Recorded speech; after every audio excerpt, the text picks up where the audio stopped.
Hello, guys. You're not supposed to drive on the freaking thing. Oh, really? I guess you guys are beyond the law. They are the law. How you doing? Oh yeah, it's I just got it. It's like a high technology electric scooter. You're supposed to go 25 miles an hour, 20 something. I don't know, whatever is legal. What do you do? I'm retired. So what do you retired from? Fishes? Painting houses Okay, so what is that fish for? because I like to fish. Okay, that's cool. Yeah. That's cool. So you used to paint I have houses. a tackle shop too, right there. You have a what shop? Tackle shop. Tackle shop. Oh, a tackle. Oh, Yeah. okay. I hardly go fishing. I'd like to go fishing someday Yeah. when I start making movies. Actually, if I went fishing, I'd be making movies of me going fishing. Yeah. That's just the kind of guy I am. Yeah. What's your name? Ray Angel. Ray Angel. Ray Angel. Wow. Okay, so you're an angel now. That's a fancy. So, like, what would you like if you as a Ray Angel wanted anything on Earth right now? What would you ask for? My health. Your health. How's your health doing? Not doing too good. So, what are they doing about it? No. It's what I'm going to do about it. What, don't you have insurance, Obamacare and stuff? Yeah. I'm retired, and I have Social Security, and I got that too. I got it early because I went crazy. I told them a long time ago, it's insane not to be crazy in America because, well, they gave me my retirement at 15 years early, but I think they really gave it to me as my incentive to like blow up all my money. Because otherwise, I wouldn't be so stupid as to blow up my money unless I had my backup plan of my Social Security. Yeah. Well, maybe I'd be that stupid, but I wouldn't want to be. No. But so, what's wrong? Do you have something wrong with your health? Yeah. I'm a diabetic. Ah. So they don't have a cure for that yet. No. So, but they have things that medicine. they have things they can do for you, right? You just need to take care of yourself, not do not too much drinking, right? No, I don't do any drinking. That's good. Yeah. I do, but I'm not a diabetic yet. Yeah. Hopefully, never. Never.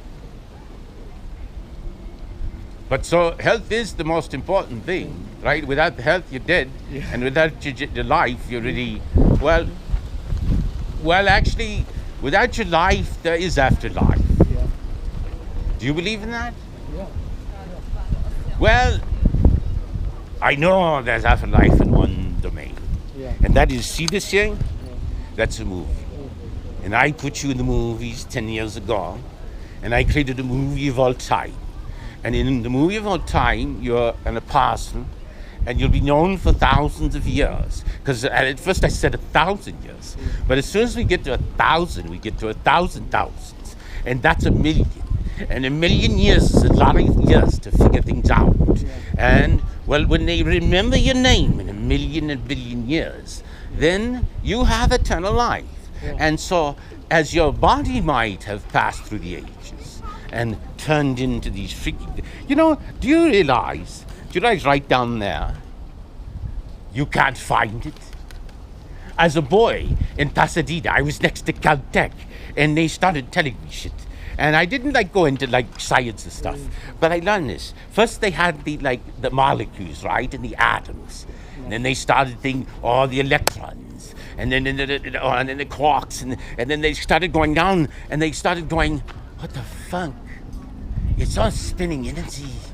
It's on just spinning energy. We can't prove. I don't think you can prove to me that what we know as reality is any more than a really good 3D movie, right? With spinning energy that gives you the feeling of reality. Anyway, but so that's the thing. You have eternal life, and I think you have health, and you have wealth because you're here. See, anybody in the United States, even the poorest in the United States, is among the wealthiest on the planet. Did you realize that? We talk about the 99% and the 1%. The entire United States of America is in the 1%. Everyone is the 1%. So if we want to play the 1%, 99% game, then give it all to all the other nations, because they aren't even in the 1% yet. Do you understand what I'm saying? Yeah. That doesn't mean, actually, when we get around to the story, we get around to the fact that we're infinitely wealthy. And instead of carving it up between the percentages, if you blow your balloon off, if you blow your reality beyond your minds, which we have the attention to do, only with me, and only with other Bibles. See, I was only possible, Ray Angel Ray, I was only possible because all of the Bibles set me on. All of your reality set me up. There were guys back there setting me up before I got here. I thought I just started Angels, but I know they were running around like Tupac and Elvis could be alive. It's like all these guys could have known. You know how they could have known? When we invented the computer, we unlocked the codes of the Torah. And they clocked to the Quran in the 19. And they could have clocked to my own birthday and my own birth. Certainly, as my own person living in a reality no more different than anybody else's reality till 2005. I never looked at that. And even in 2005, I only thought, what if this was a movie? What if I could, write a movie that people say was so great, I might as well make it a reality. And from 2005 till 8, I decided I want Matt David to play me. I want Mel Gibson to play me. I want them all to play me. But actually, that was the thing. I wanted them all to play me. But in order for them all to play me, I had to become my own reality character in my own reality story and create a me to play. And so I had to become for 7 years more than that. More than the story of that guy. I had to become that guy.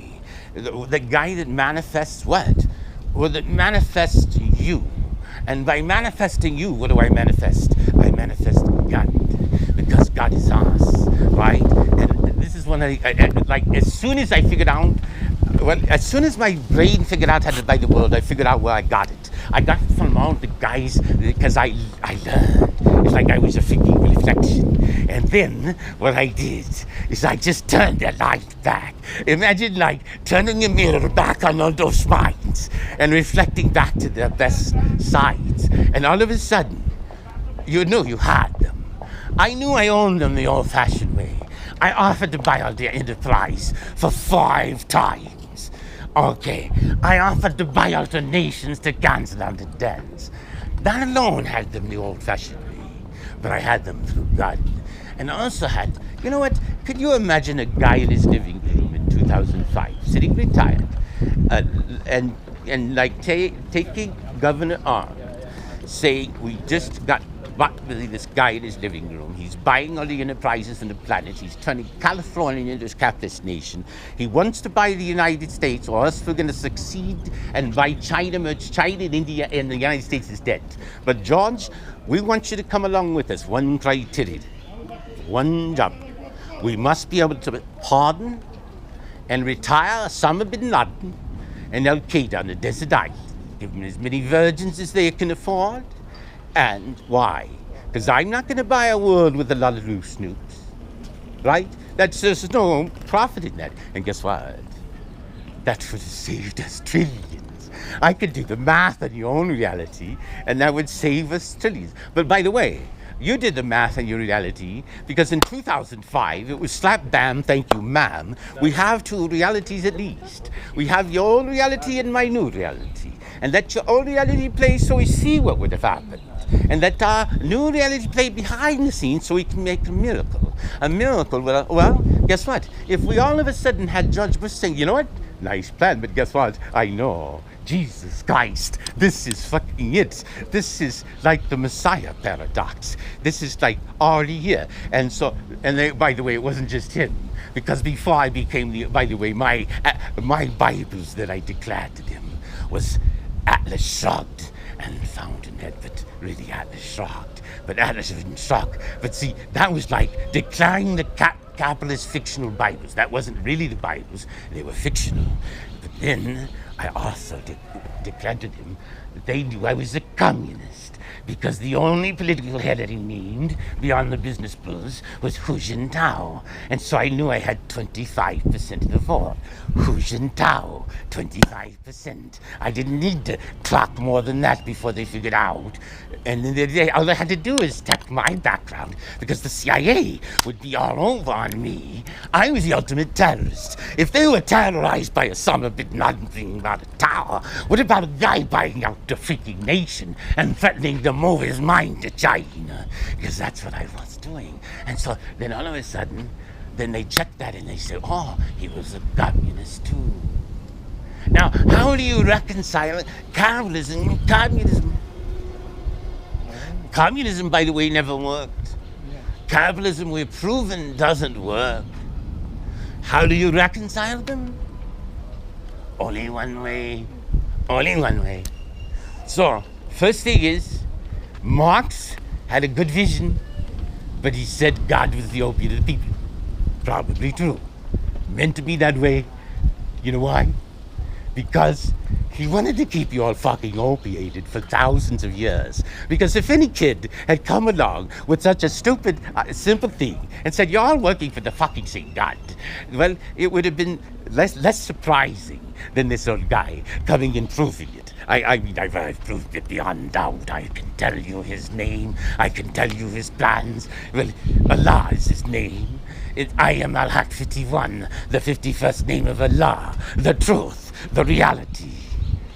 That's me. I was 50 going 51 when I went crazy. And guess what? When I went crazy enough to California, well, the Prophet Muhammad was a maniac. And all the prophets, I believe, were maniacs. Where did they get their mania from? I don't know. It's some kind of mind kind of a thing, right? It's like, way beyond the mind, but it's part of us. Because here's what gets weird when I prove the existence of God. By the way, it's all the same.